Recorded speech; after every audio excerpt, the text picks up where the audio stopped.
¿Qué tal? Buenos días. Metidos ya de lleno en la recta final del periodo de sesiones, el Parlamento de Canarias ha celebrado esta semana los 30 años de su Constitución. 3 décadas de autonomía en las que se han aprobado 318 leyes. También ha habido pleno, una sesión intensa en la que se ha dado luz verde a la nueva ley de renovación y modernización del sector turístico. Hablaremos de todo ello en los próximos 30 minutos. El tiempo de entrevista lo vamos a compartir hoy con el diputado del Grupo Parlamentario Socialista Canario, Jesús Morera Molina. Este es nuestro sumario. El Pleno del Parlamento aprueba la Ley de Renovación y Modernización Turística que prohíbe la construcción de hoteles de 4 estrellas. El Grupo Mixto, el Partido Popular y la diputada de Coalición Canaria por Gran Canaria, María del Mar Julios, votaron en contra. El Parlamento de Canarias cumple 30 años. Un 30 de mayo de 1983 nacía la Cámara Autonómica y la institución lo ha celebrado con un acto que ha repasado en imágenes su historia. Su actual presidente, Antonio Castro, ha centrado su discurso en resaltar la función social del Parlamento y reconocer el papel del pueblo canario en su evolución y desarrollo. La primera sesión parlamentaria fue presidida por Pedro Guerra. Desde entonces, otros 4 hombres han dirigido la mesa de la Cámara Autonómica. Recorremos la historia del Parlamento de Canarias de la mano de 2 expertos periodistas ya retirados, especialmente vinculados a la vida parlamentaria.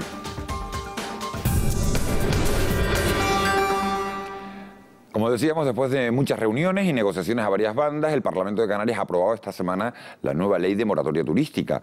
El debate se centró especialmente en torno al artículo 4, que prohíbe expresamente la construcción de nuevos hoteles de 4 estrellas. El Grupo Mixto, el Partido Popular y la diputada de Coalición Canaria por Gran Canaria, María del Mar Julios, votaron en contra. El presidente canario considera que la normativa va a permitir crear entre 40.000 y 50.000 nuevos puestos de trabajo. Sale adelante la nueva ley de renovación y modernización turística, aunque no sin debate. El artículo 4 centró buena parte de las discrepancias, llevando incluso a la diputada nacionalista María del Mar Julios a romper la disciplina de voto. La prohibición de construir nuevos hoteles de 4 estrellas no terminó de contentar a unos por permisiva. La ley no tiene moratoria.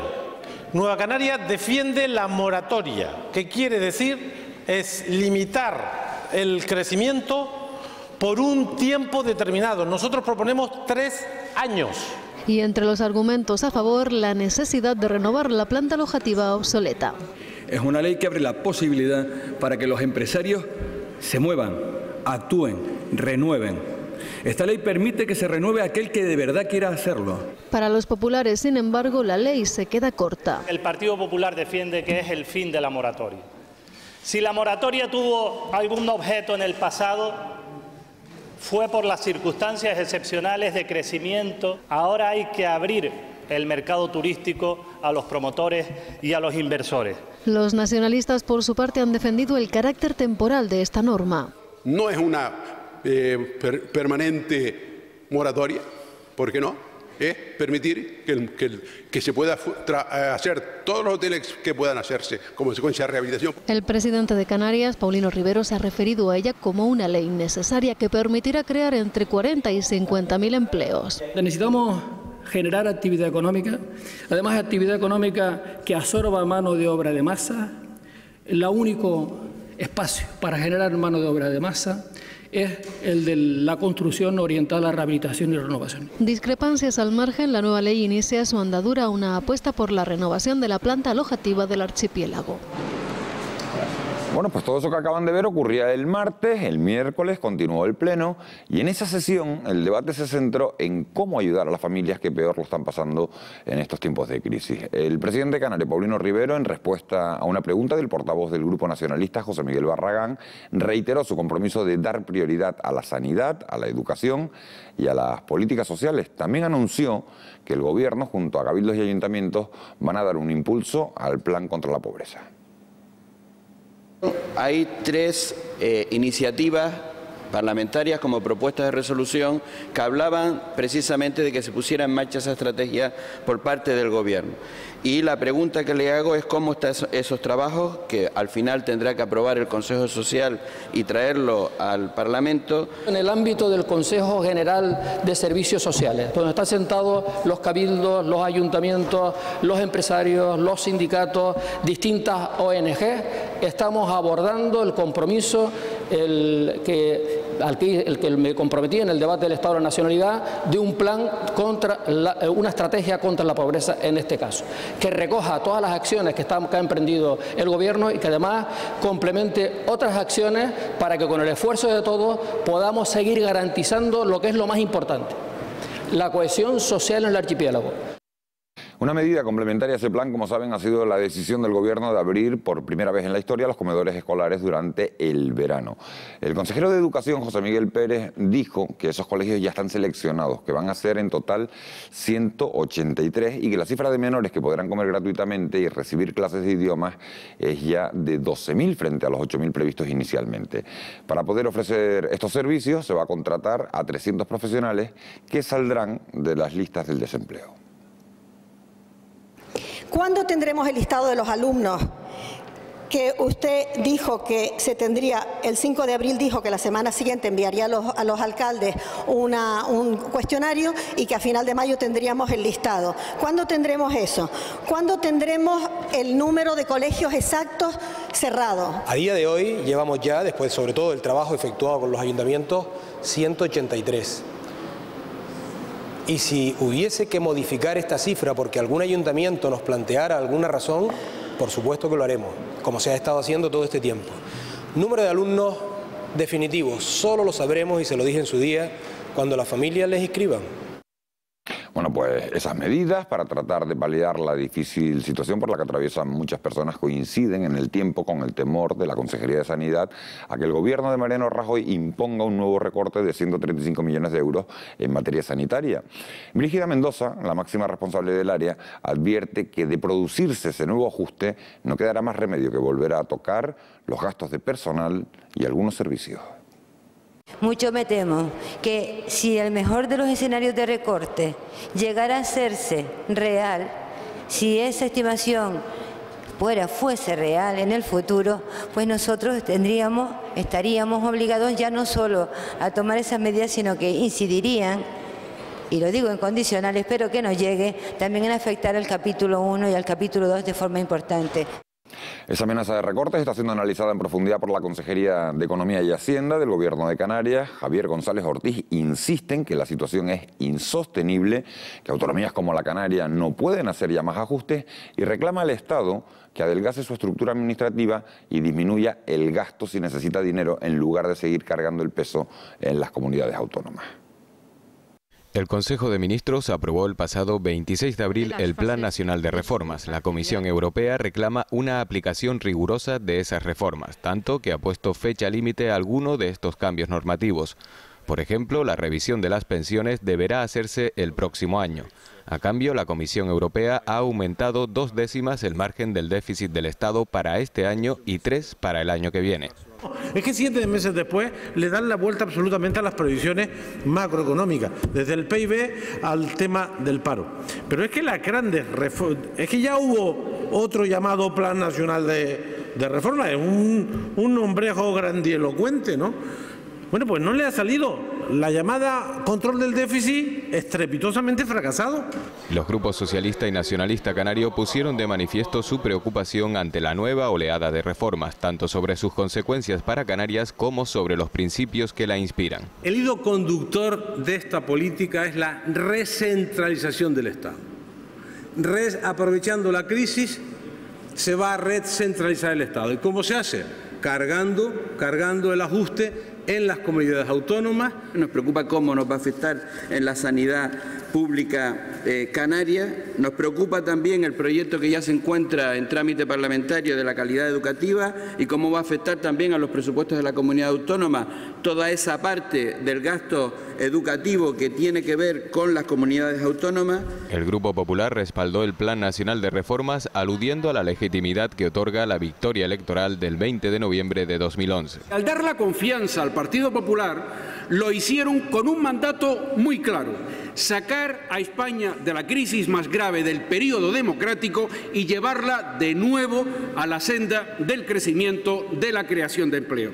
Es por eso que se ha puesto en marcha una gran estrategia, un gran plan de reformas. El gobierno mantiene que Canarias no puede encajar ya más recortes y reclama un esfuerzo equitativo en la Administración Central del Estado. Con la actualización del Programa de Estabilidad y el Plan Nacional de Reformas, el gobierno nuevamente pretende que todo el esfuerzo siga recayendo sobre los ciudadanos, las empresas y las comunidades autónomas. Son los ciudadanos, porque recorta derechos y prestaciones básicas, especialmente en sanidad, educación y en servicios sociales. Sobre las comunidades autónomas, sometiéndolas a nuevos recortes injustos de forma desigual. González Ortiz se pronunció también sobre la esperada ampliación del techo de déficit para las comunidades autónomas. El gobierno afirma que el margen que se consiga se destinará a intentar revertir la situación económica a través del impulso público al crecimiento y a la generación de empleo. Y como decíamos al inicio del programa, esta semana el Parlamento de Canarias celebraba un acto para conmemorar los 30 años de su fundación. El 30 de mayo, Día de Canarias de 1983, arrancaba la actividad de la Cámara Autonómica. Desde entonces hemos vivido 8 legislaturas de 4 años en las que han participado 339 diputados y se han aprobado un total de 318 leyes. El presidente de la Cámara, Antonio Castro, centró su discurso en la función que cumple el Parlamento y que no es otra, según él, que resolver los problemas de los ciudadanos y garantizar el futuro de las islas. Castro hacía un reconocimiento al pueblo canario y a su capacidad para afrontar los problemas, demostrando absoluta entrega a su tierra. Expresamos también nuestra gratitud, reconocimiento y admiración al pueblo canario, que en el pasado y en el presente ha sabido asumir los retos necesarios con el mejor talante, por amor a su tierra, por su orgullo como colectividad y por su inquebrantable fe en el porvenir. Durante los últimos 30 años, el Parlamento ha vivido profundos cambios que son el reflejo de épocas convulsas y de distintas etapas en la historia de Canarias. Vamos a recorrer ahora parte de esa historia bajo la mirada experta de 2 profesionales del periodismo, 2 hombres que, a pesar de estar ya retirados, tienen en la Cámara Autonómica su segunda casa. En la época en que se actuó el Parlamento de Canarias, yo estaba en Radio Juventud de Canarias. En aquella época estaba en Radio Juventud.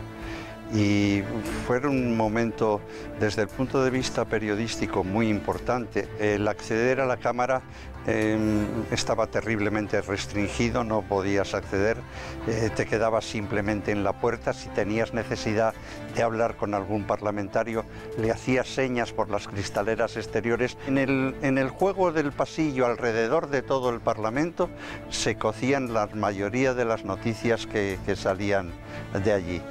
Sí tengo un buen recuerdo de muchos de los parlamentarios de entonces, porque creo que eran unas personas que se dedicaban con verdadera pasión a lo que tenían que realizar.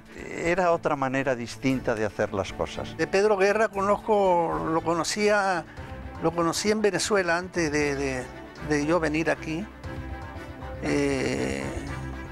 Y son esas cosas que uno simpatizan sin saber por qué, ¿no? Tuve la gran oportunidad de verlo ahí y uno no lo podía creer, ¿no? Nos saludamos muy cariñosamente, siempre lo tuve en la mente, ¿no? Un gran hombre, ¿no? Victoriano Ríos era el hombre serio, que me miraba siempre desde allá, me miraba con una cara. José Miguel de Laguna, un hombre muy serio. Y con Antonio Castro Cordobés, pues es un cariño inmenso, dado de que es el diputado, digo, el político más antiguo de todos, ¿no? Entonces yo lo conocí desde el principio, ¿no? Nos tuteamos, es con el único presidente que me tuteo. A mí me gustaría terminar mi vida, que faltarán muchos años todavía. Tengo 83, voy para 84 años. Me siento fuerte, aunque he tenido los achaques normales de cualquier persona, pero soy un enamorado de la profesión, ¿no? Y de mis compañeros de trabajo. El Parlamento para mí es lo principal en mi vida. Excelentes profesionales ambos dos, sin duda, y mejores personas. A todo aquel de ustedes que les gusten las exposiciones, tienen una cita este mes en el Parlamento. Estos días se ha inaugurado la muestra titulada Taller de Vestimenta Tradicional y Trajes Típicos de Canarias. Un trabajo minucioso, el que han realizado los miembros de los diferentes centros y asociaciones de mayores del municipio de Santa Cruz de Tenerife. El acceso es gratuito y podrá verse hasta el día 22 de este mes. una muestra compuesta por 80 muñecas vestidas con los trajes típicos de las islas, realizados artesanalmente por diferentes asociaciones de mayores a través del programa Ancina. Y todo era con una finalidad, o sea, hacer una exposición para que lo pudieran disfrutar los demás, no llevarnos la casa y guardarla allí, sino que los demás pudieran disfrutar todos los trajes que tenemos en estas islas. Una exposición que permitirá a todos los que la visiten conocer la indumentaria típica de los canarios. Y que van a poder no solo disfrutar del trabajo que ustedes han hecho, sino que van a poder descubrir, gracias a ese trabajo, nuestra vestimenta típica. La pulcritud de los trabajos y la originalidad de la propuesta del taller de costura de la agrupación Ancina son dos aportaciones que agradecemos muy sinceramente, porque además de revelar sus conocimientos de corte y costura, sirven para mantener la memoria de nuestros ancestros y para celebrar las tradiciones que definen el signo de nuestros pueblos y el carácter de nuestros antepasados. Una inauguración en la que tampoco ha faltado una parranda que se ha encargado de amenizar el recorrido de todos aquellos que no han querido perderse esta exposición. Una exposición que permanecerá en el Parlamento de Canarias hasta el próximo 22 de junio.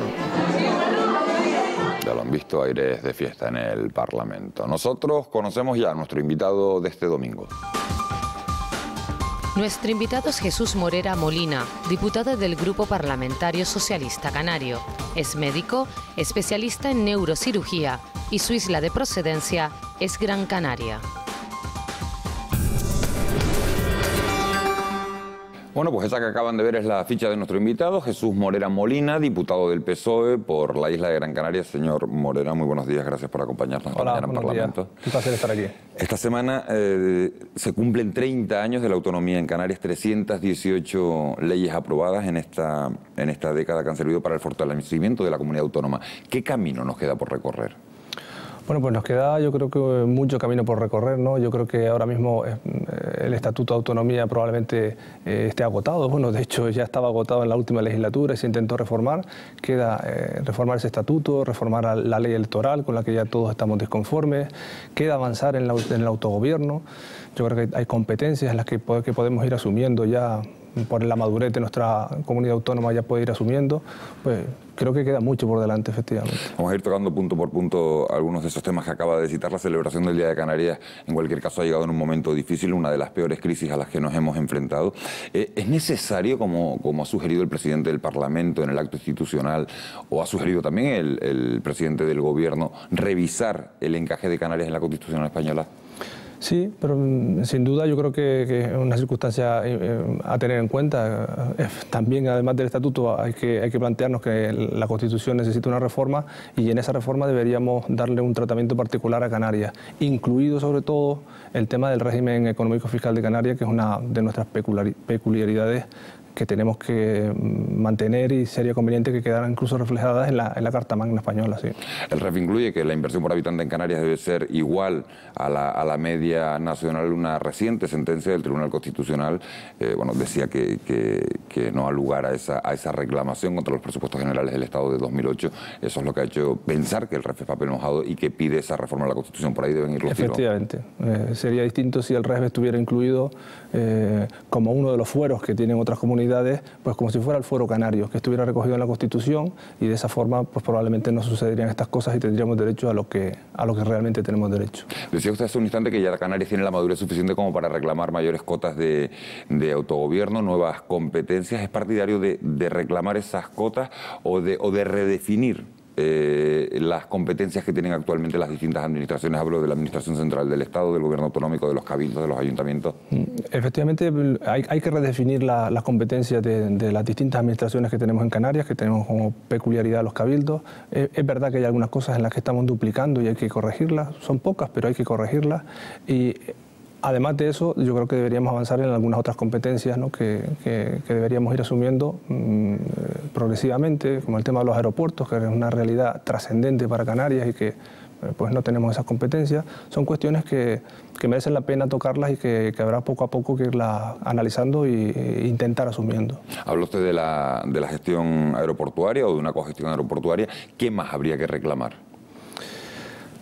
¿O qué tiene en la cabeza cuando habla de mayores cotas de autogobierno y mayores competencias? ¿En qué está pensando? Bueno, estoy pensando en cuestiones de índole fiscal, que sobre todo estaba pensando en el REF, ¿no? Realmente dentro del REF cabrían muchas más cosas, dentro de nuestro régimen económico y fiscal cabrían muchas más cosas, y eso tendría que tener un encaje constitucional, tendría que tener un encaje con el resto de las fuerzas políticas y que luego vinieran como transferencias asumibles para poderlas encajar en el REF. Estaba pensando sobre todo en fiscalidad.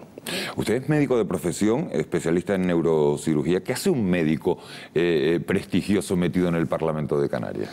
Pues mire... ¿Esta es su primera legislatura? Es mi primera legislatura. No, realmente es mi primer cargo público. Ya no solo mi primera legislatura en el Parlamento, sino mi primer cargo público. Mis inquietudes políticas son desde hace muchos años y pertenezco al Partido Socialista desde hace muchos años.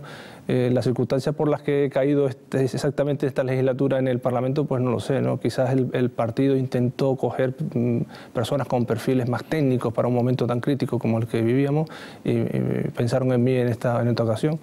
Yo ya le digo que en el partido llevo muchos años, en política llevo muchos años, pero ha sido esta la legislatura que me ha tocado, que efectivamente probablemente sea una de las legislaturas más difíciles que ha vivido Canarias y que va a vivir Canarias en muchos años. ¿Y qué es lo que más le ha sorprendido del ámbito político? De lo que se ha encontrado en el Parlamento del llegar cuando sale del Hospital Dr. Negrín de Gran Canaria y aterriza en la calle Teobaldo Pobre de Santa Cruz de Tenerife, ve todo eso, ¿qué es lo que más le ha llamado la atención? Bueno, me sorprende como primera cosa el nivel, yo creo que el nivel de los parlamentarios es un nivel alto, un nivel técnico, adecuado, correcto, alto. La gente en el Parlamento, los parlamentarios discuten con conocimiento y se preparan las cosas. Me ha llamado la atención que el nivel de cualificación. Sí, de cualificación técnica y nivel técnico político es bueno. Negativamente me sorprende la cantidad de vueltas que le damos a determinadas cosas una y otra vez sin llegar a una conclusión de qué es lo que queremos y cerrar temas. Es decir, la sensación de que no se cierran temas en el Parlamento es una sensación frustrante, ¿no? Y le damos una vuelta a una cosa y se la volvemos a dar 3 semanas después y eso me llama la atención probablemente porque vengo del ámbito quirúrgico donde problema, solución y se van atajando las cosas, ¿no? Y aquí se le dan muchas vueltas a las cosas, probablemente eso me llama la atención probablemente por el ámbito del que yo procedo, ¿no? ¿Puede tener algo que ver con ese alejamiento que se dice que tiene la sociedad con respecto a las instancias políticas? Sí, probablemente esta sea una de las cosas que la sociedad ve como una cosa que no debería ser, ¿no? ¿Por qué le damos tantas vueltas a las cosas y no llegamos a una conclusión de qué queremos? Yo entiendo que podamos tener diferencias en los partidos de cómo afrontar un problema y otro, pero bueno, esta es su postura, esta es la mía y el gobierno hace esto.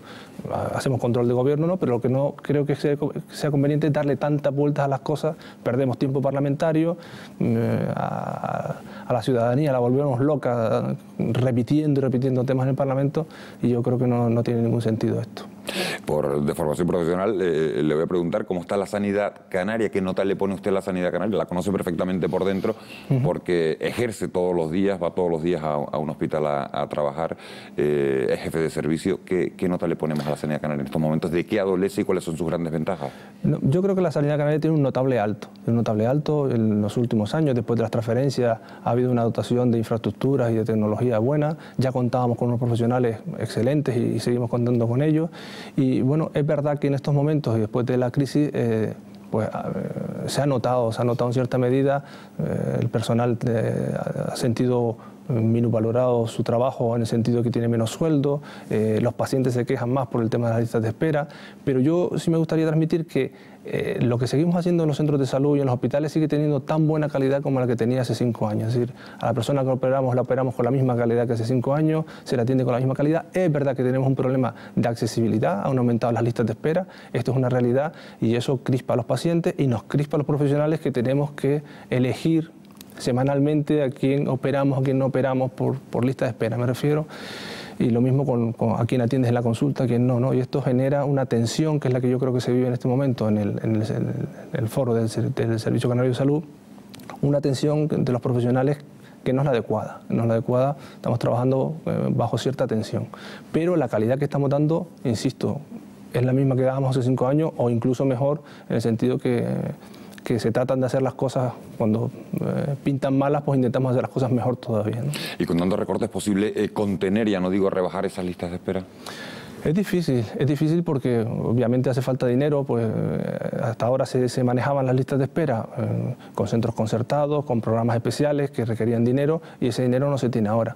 Pero la realidad que quiero transmitir es que las listas de espera no son un problema exclusivamente de dinero y a base de dinero resolver las listas de espera, es un problema también de gestión, de diálogo con los profesionales, de uso racional del sistema por parte de los usuarios, los ciudadanos, y por parte de los profesionales, de saber qué es lo que tenemos que hacer, qué es lo que no tenemos que hacer, qué es lo que se debe hacer, qué es lo que no se debe hacer. Lo digo por los usuarios y lo digo por los profesionales. No es solo cuestión de dinero la resolución de las listas de espera.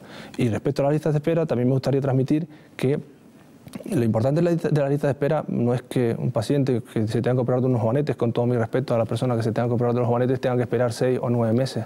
El problema de la lista de espera es que un paciente con un cáncer o con una enfermedad potencialmente invalidante no espere ni 15 días para operarse. Eso es lo que deberíamos, los políticos, los gestores, los médicos, deberían poner interés en que eso no pasara. Esa es la clave de la lista de espera, es que lo que no tiene que esperar, que no espere. Lo otro, pues, es una desgracia de todos los sistemas públicos de salud, y es que hay determinadas cosas, digo lo de los juanetes y pido perdón a la gente que se tenga que comprar de juanetes, que tendrá su dolencia personal al respecto, pero hay cosas que pueden esperar y está claro que el mensaje se ha entendido perfectamente, que no es lo mismo un cáncer que un juanete, con todo lo que puede doler el juanete. La consejera Brígida Mendoza ha advertido esta semana en el Parlamento que pueden llegar nuevos recortes de Madrid. Brígida Mendoza hablaba de 135 millones de euros. Ha dicho que si ese recorte llegara a producirse, se vería obligada a tocar los gastos de personal y también los servicios. ¿De qué habría que prescindir? ¿Es soportable un nuevo recorte? No, difícilmente es soportable un nuevo recorte, ¿no? Se está haciendo un esfuerzo ahora en contratar a profesionales por las personas que se están jubilando. Supongo que por ahí vendría una de las posibilidades, que se jubile gente y no contratar que le sustituya, ¿no? O lo mismo, en verano, cuando se disminuye la actividad y cogen vacaciones enfermeras, celadores, etcétera, pues no contratar, que ya se está reduciendo esas contrataciones, pues reducirlas más todavía. Sinceramente creo que ya hemos llegado al hueso, es decir, se puede quitar grasa, pero ya estamos llegando al músculo, y ya no solo al músculo, sino al hueso. Me parece a mí que ya reducir más de lo que hemos reducido va a ser difícil sin sacrificar servicios, que es a lo que no deberíamos llegar nunca, ¿no? Y claro, sacrificar servicios significa pues quitar cosas de la cartera de servicios, y esto ya sería un poco lamentable, ¿no? Hay otros dos temas que han sido noticias esta semana. Por un lado, la ampliación del número de colegios que van a abrir sus puertas este verano para dar de comer a 12.000 escolares. ¿Era necesario tomar esa medida?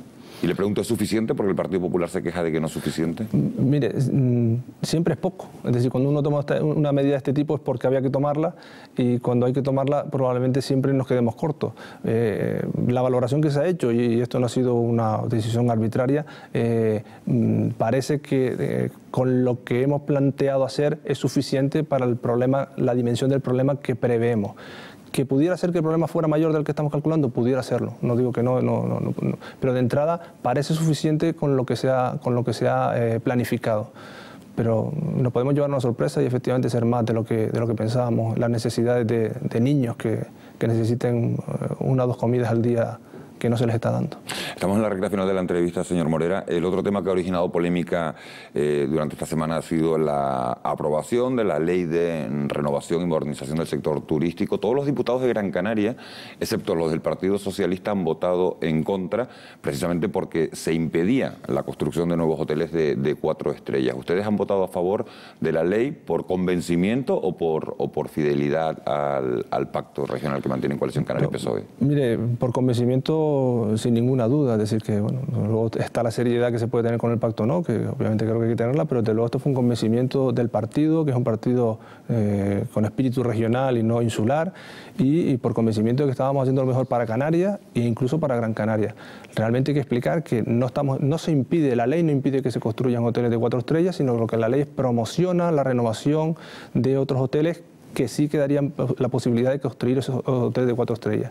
¿La rehabilitación? La rehabilitación, o sea, al rehabilitar hoteles de 2 y 3 estrellas, se permite que eso se convierta en 4 estrellas. Porque la idea de la ley es renovar, porque yo creo que todos los que vivimos en Gran Canaria y en Tenerife particularmente sabemos lo obsoletas que están ya los edificios de hoteles de zonas como Playa del Inglés Antiguo, San Agustín o Puerto de la Cruz o Los Cristianos en Tenerife, Y eso hay que renovarlo y hay que afrontarlo ya. El que demos más margen a construir más hoteles no nos va a arreglar este problema que tarde o temprano nos va a explotar. No tendremos sitio donde construir más. Tenemos que renovar, remozar lo antiguo y convertirlo en zonas explotables adecuadamente, turísticamente aprovechables. Y en el caso de Gran Canaria incluso tengo la impresión de que esta ley favorece a Gran Canaria, porque Gran Canaria es donde más hoteles hay de 2 y 3 estrellas, con lo que se puede favorecer mucho más la renovación que viene ahora en esta ley con incentivos muy interesantes para la renovación de hoteles de 2 y 3 estrellas, y en Gran Canaria particularmente donde más hoteles de 2 y 3 estrellas. Es decir, que si realmente el empresario de Gran Canaria leyera la ley adecuadamente, verían que incluso es Gran Canaria la que más se puede beneficiar de esta ley en el sentido y en el espíritu que tiene la ley, que es la de renovación de la planta turística obsoleta. Que tarde o temprano habrá que afrontarlo, es decir, esto es un problema que si no lo arreglamos ahora, lo tendremos dentro de 5 años y si no de 20. Estamos intentando hacer una visión de futuro del desarrollo turístico de Canarias. Y alguien tendrá, esto lo que no se puede es despejar balones hacia adelante, hay que afrontar este tema. Ni es una cuestión de pleito, ni es una cuestión de fidelidad al pacto, con lo que ha argumentado. En absoluto. Está claro que está absolutamente convencido de que esta es la mejor manera de canalizar esa rehabilitación de la que llevamos oyendo hablar, también hay que decirlo, desde hace más de 15 o 20 años en este archipiélago. Una última cuestión, estamos en la recta final del periodo de sesiones. ¿Hay tiempo para abordar ya algún otro gran tema antes del verano en el Parlamento o habrá que esperar a final de año? ¿Y cuáles serían esos 2 o 3 puntos que a juicio de Jesús Morera habría que tener en primera fila para atender? Pues mire, se me vienen a la cabeza 2 cuestiones importantes que son las proposiciones de ley de iniciativa popular, que hay una de sanidad y una de educación, y yo creo que por respeto a los ciudadanos deberían ser las cosas que retomáramos. No sé si dará tiempo en los 3 plenos que quedan de aquí al verano, pero bueno, será cuestión de intentarlo. En cualquier caso son cuestiones que deberían quedar zanjadas antes de final de año. Sobre todo, yo insisto, por respeto a los ciudadanos que han promovido estas iniciativas y que hay que acabarlas cuanto sea. Señor Morera, muchísimas gracias por haber atendido nuestra invitación. Le voy a invitar a que se quede un segundo con nosotros. Todas las semanas invitamos a otro parlamentario a que se someta a una entrevista más informal, un poquito más personal, y hoy hemos sometido a ese particular test a la diputada del Grupo Nacionalista Canario, Flora Marrero. Oímos sus respuestas.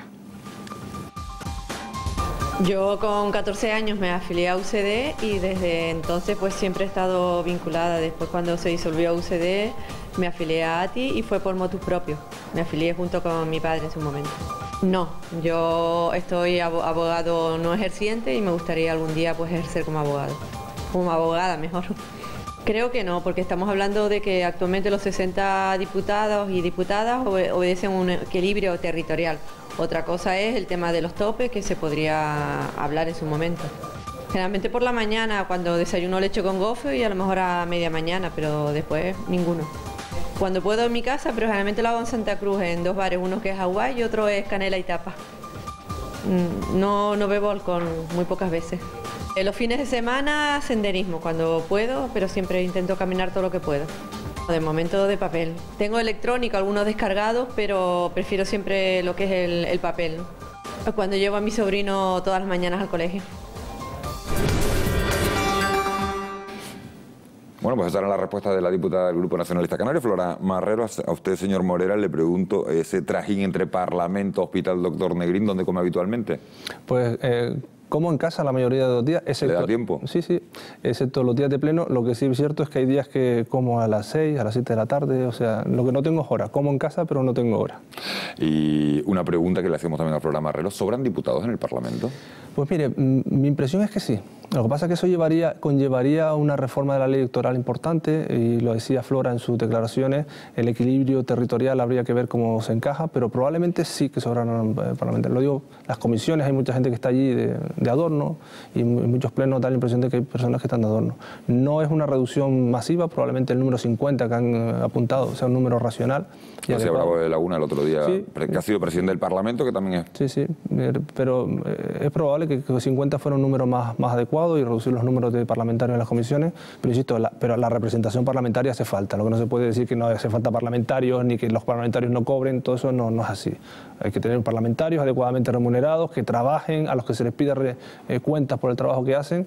¿Y podríamos ajustar el número? Sí se podría ajustar. un encaje con la ley electoral que ahora mismo no es posible, ¿no? Señor Jesús Morera, diputado del Grupo Socialista por la Isla Gran Canaria, un auténtico placer haberlo tenido en este Telenoticias Parlamento, que tenga usted una feliz legislatura, que le vaya bien en esta primera experiencia parlamentaria. Hace falta gente, desde luego, que hable claro como usted lo ha hecho hoy. Muchas gracias por acompañarnos. Muchas gracias. Gracias a ustedes también por estar un domingo más al otro lado de la pantalla. Recuerden que tienen una dirección de correo electrónico para que nos manden cualquier idea, cualquier sugerencia. Esa dirección la tienen sobreimpresionada, parlamento@tvcanaria.tv. Nosotros, si les apetece, volvemos a encontrarnos el próximo domingo. Mismo sitio, misma hora. Gracias por su compañía. Feliz día.